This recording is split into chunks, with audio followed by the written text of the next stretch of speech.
baby. All you need is an ID, baby. Your CORY with the keys. Even with bad credit, you can still get these deals real, and there ain't no hidden cost or fees. You be riding with your boy, city vibing with your boy.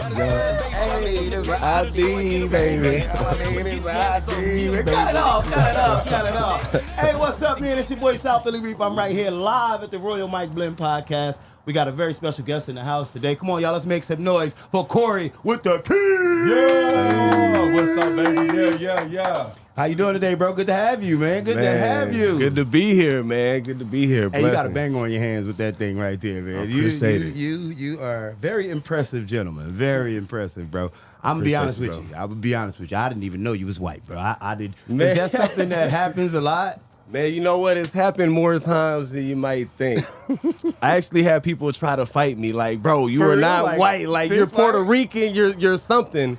I ain't gonna lie, I thought you was Puerto Rican. I'm from the East Coast. Yeah, I thought you was like maybe Cuban or something like that. But I've literally had these debates with people. Yeah, as far as I know, I'm just a slice of plain white bread. But you never know, man. Where you from originally, man? So I went to school in Belton. I'm Central Texas 254 for life. Went to school in Belton, lived in Temple, started the car lot empire in Killeen. Okay. Been in and out of Waco, so 254 is home. Okay, so car empire, yeah, that's where I know you from, cars and stuff like that. What made you want to start selling cars? You know what? It's really a crazy story. I was in prison, and I realized that I had two options. I was either going to live a life of prison and poverty, or I was going to find a way Hold up. to make something. I ain't mean to stop you right there, but y'all see how he casually threw in, I was in prison. How much time you do, bro? I did 6 years. Okay, well, I'm going to get into that. But Okay. So originally from just 254, you just Central 254, Texas. Central Texas, up and down Waco, started a. How did that come about, though? So somebody in prison told me that I would be a good car salesman. Okay. And I'm like, why you say that? They said, just the way you interact with people, your personality, and they can make dope money. They make $10,000 plus a month. And I said, well, that sounds like something I might like. And they also don't mind felons if you can sell cars. Yeah. So it's really a crazy story, but I got out. I was working at Chili's in Temple. Okay. And in between my shifts, I had one little Walmart suit, little button up that I had in my trunk. And I would go from car lot to car lot applying at car lots. They would all shoot me down because of my record or that I didn't have enough experience.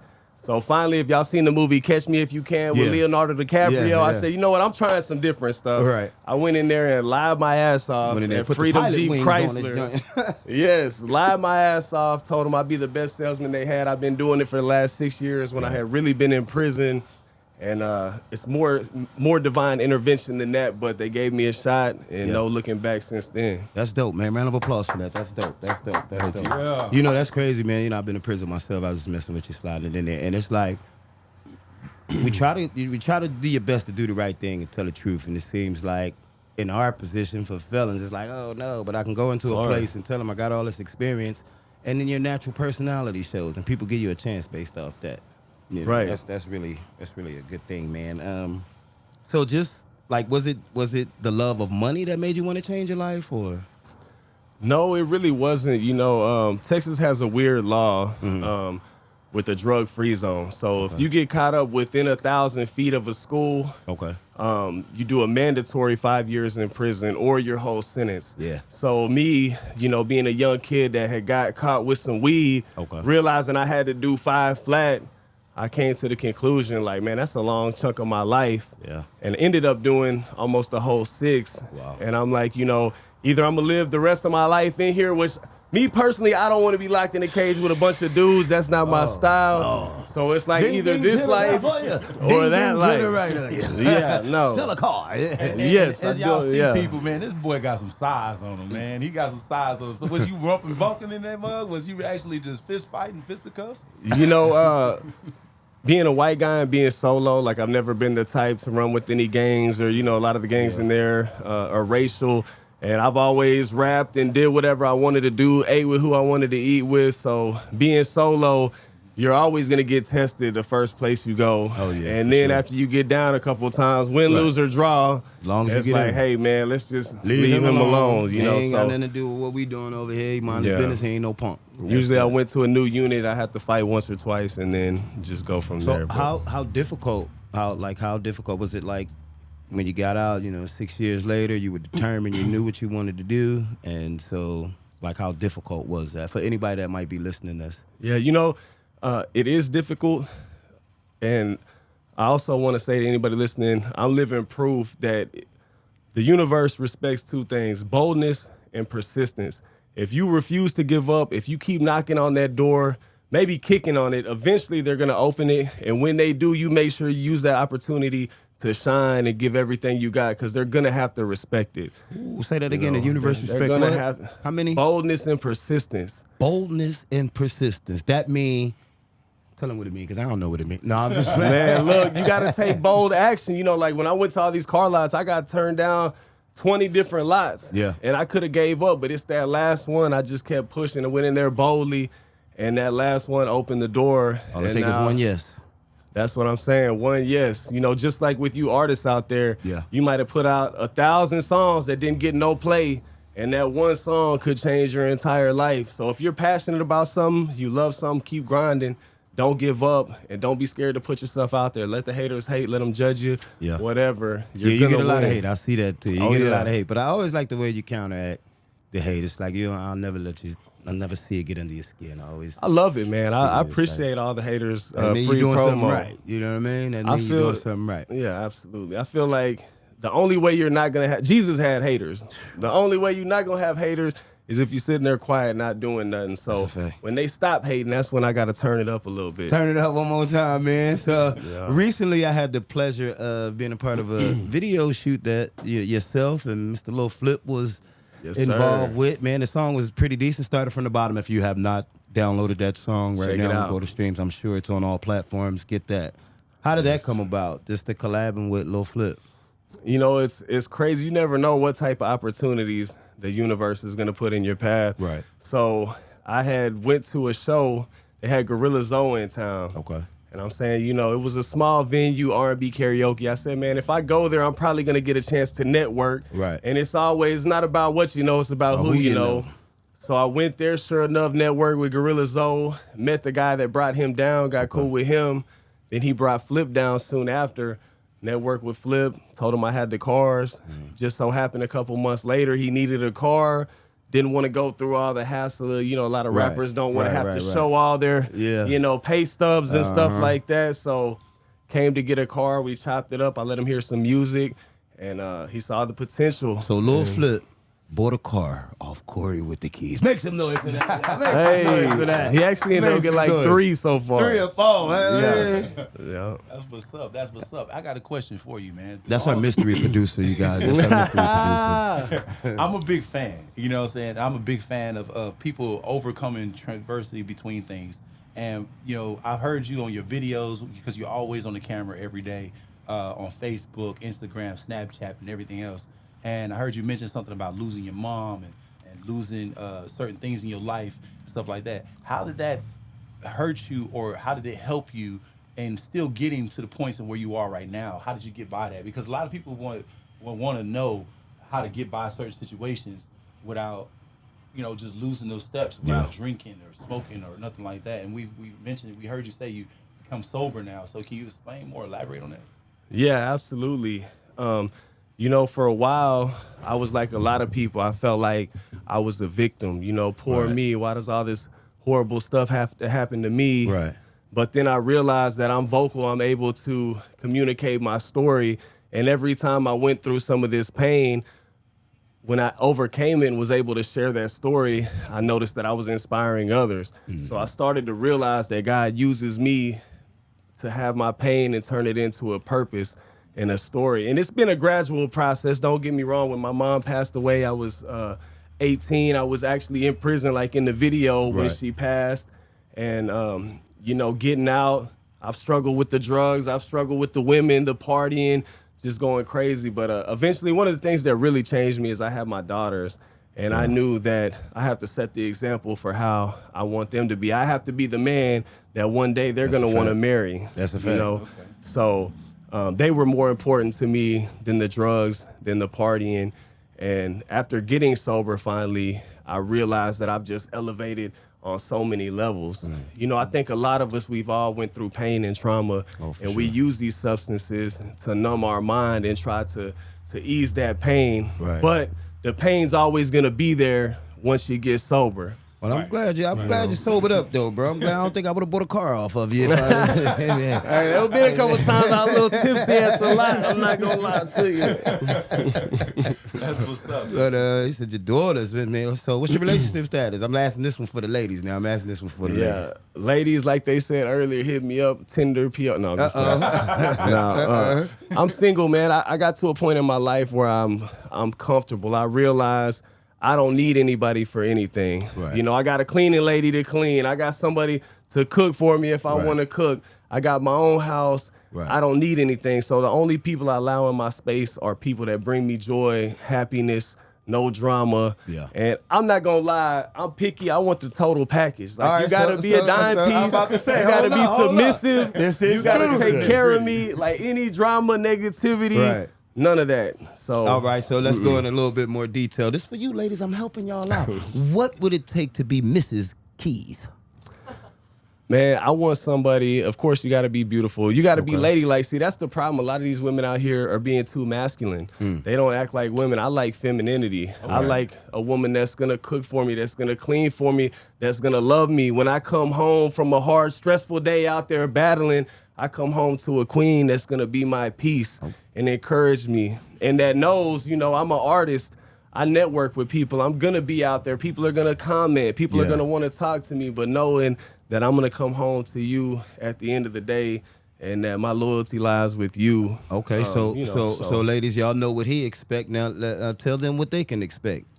What they can expect, you can expect a real masculine man, a provider, someone that's going to take care of you, love you, be the security, the hope that you need, build you up. Like my girl, whatever classes she want to take, whatever dreams, whatever business she wants to fund, Daddy's going to take care of all of that as long as I'm taking care of. Girl,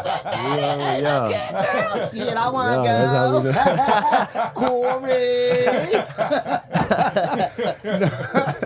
That's a good joke right Bang your line after this, boy. Hit him up, man. So, like I said, we talked about some of the music. Was music always a part of who you are? Absolutely. I've always been passionate about music. Okay.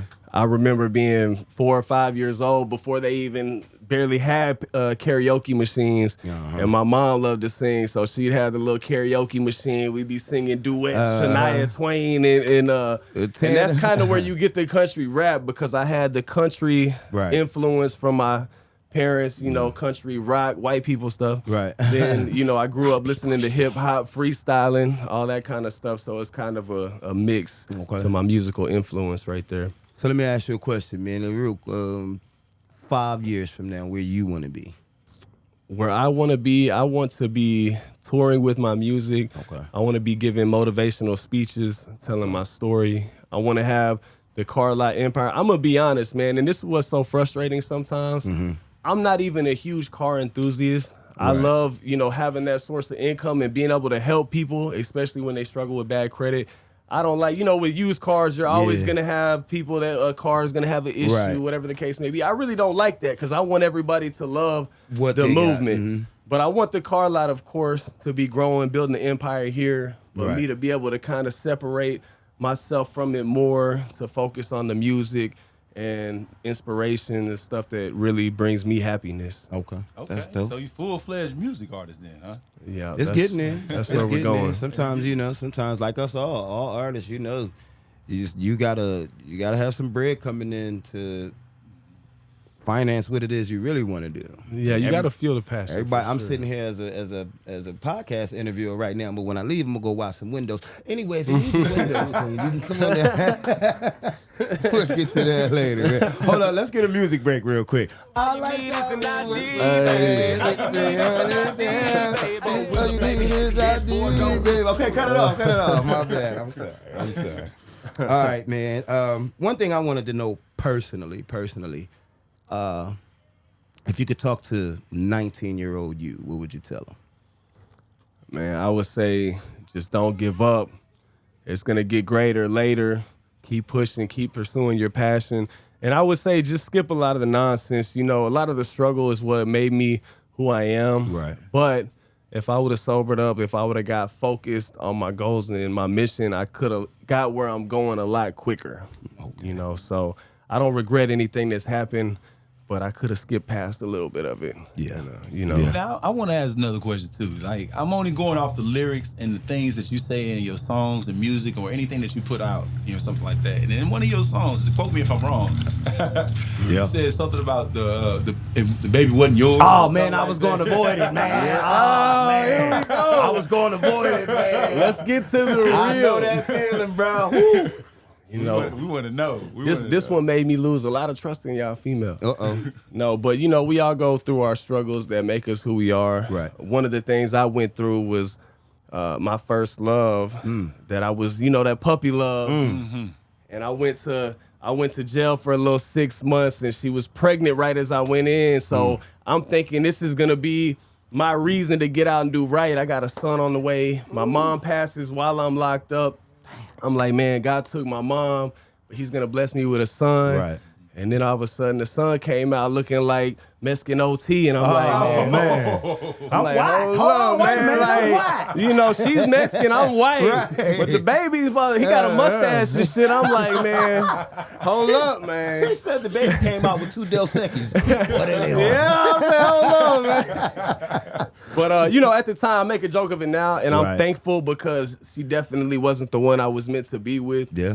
But at the time, you know, that's painful. I named the baby, cut the cord, gave the first bass, you know, thought I had a little heir to the throne. Right. And, you know, that hurts as a man. But yeah, I know.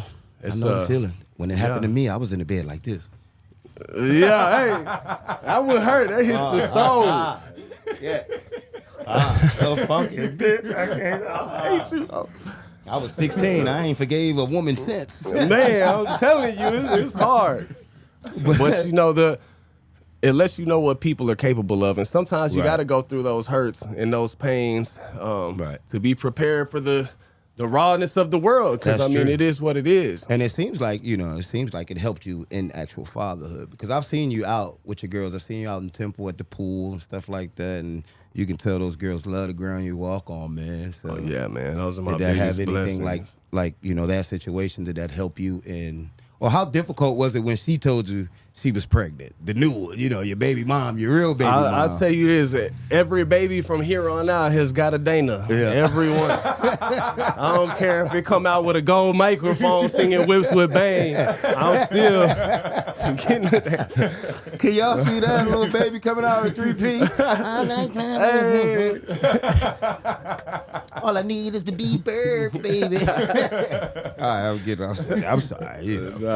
My little girls look just like me. You can't miss them. But that's true story, though. DNA, because, you know, all babies kind of look funny when they first come out. You know what I'm saying?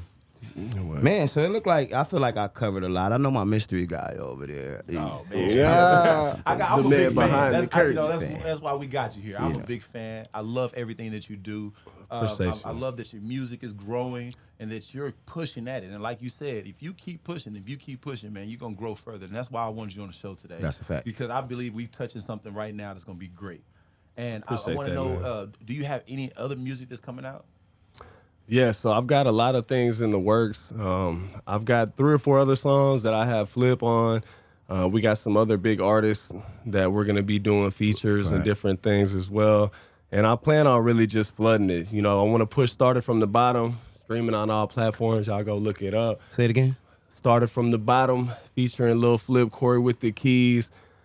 And it's really anybody who's ever had to struggle and try to make something out of nothing, whether it's on their weight loss journey, whether it's starting at the bottom of their career, getting out of a toxic relationship, anybody's going to be able to feel this. And I've already got some stuff lined up for after. The goal is to, before too long, be out there doing songs with the Jelly Rolls and the people like that. Yeah. So what kind of genre of music do you say you're doing? You doing country? You doing pop? What are you doing? Rapping? You know, so country has a big influence. Rap, of course. So country rap. But I really don't, I was talking to Flip about this, I really don't want to put myself in a box because I have a lot of different influences. You know, I've listened to blues, I've listened to the country, to the rock, the alternative, the R&B. Good music is good music. Period. Absolutely. I don't think that there should be anything that it even exists. There shouldn't even be a genre. Good music is good music. Right. Y'all can be riding down the street and I just turn shit on. I like it. If I like it, I like it. I'm gonna listen to it. It's cool. Like Right. what's that George Ezra, Budapest? Yes. What boy? Ooh, my baby. What? I don't care what it is. I'll pull up in the middle of the projects playing that shit, man. But For what real. about your performances? Like, have you done any live performances yet? Are you going like all these Yes. other artists out there and trying to go to these clubs and do performances? Are you for hire for performances? Are people going to Absolutely. You know what? I had done a few performances and kind of just messed with it, but you know, whatever you put your focus on is what Right. grows. So for the longest, my focus was on the car lot, and I was doing music just to kind of fuel that. Mm-hmm. Now the focus is more on straight music. So I just did Sunday, Super Bowl Sunday. I had my first actual paid for performances. Okay. Me and Flip. So I got paid for 2 different performances. And that just, y'all created a monster with That's that dope. because I'm like, man, y'all paid me to do something I love and I have a great time at Hangover Naked Right. City. So, you know, we were all the way turned up. Right. Big So shout out now- to Tanya too, man. Hey, Shout out to shout Tanya. out, over there at man. Hangover Bar and Grill. We see you, girl. Absolutely. So, man, to have a blast like that, doing something I love, man, that's all I want to do now. So we know that we got this thing coming up with South by Southwest. I mentioned, I talked to you before. You gonna bless the stage with us over here on South by Southwest? Absolutely. Oh, man. do you have an exclusive drop, Corey, with the keys? I'm gonna hold them to it. You see how I'm gonna I hold put them him to it. Look, hey, he finessed me right there. I got to now. That's how you gotta get them on the camera. You know what I mean? Well, You man. said. I'm coming. We'll negotiate the terms later. Right, man. Hey, listen, I really enjoyed the conversation, man. I really enjoyed it. I thank you so much for stopping by and blessing us with your presence, brother. Best of luck to you. Best wishes to you, man. God bless you in all your endeavors, bro. Hey, I For appreciate real. it. And I want to say, man, y'all check out Royal Mike Blend. They got so much stuff going on. I love entrepreneurship. Yes, sir. I love when people hustle. They don't make excuses. These guys right here started from the bottom. Yes, sir. And they're building it up. So y'all show them support. And check out Started from the Bottom. Corey with the Keys, Lil Flip. Let them know where to find you at, bro. Man, you can find Corey, C-O-R-Y. Don't put the E. C-O-R-Y. No E in it. On all platforms. We on YouTube, IG, Facebook, TikTok. Type in Corey with the Keys. Find the bald-headed white guy. And the good music. We're there. Hey, we love it, man. Hey, it's been another episode of Royal Mike Blend Podcast. I'm your host, South Philly Reef. I got my mystery guy in the back. It's Corey with the Keys. We love y'all. Peace. Peace. I started from the bottom. I started from the bottom.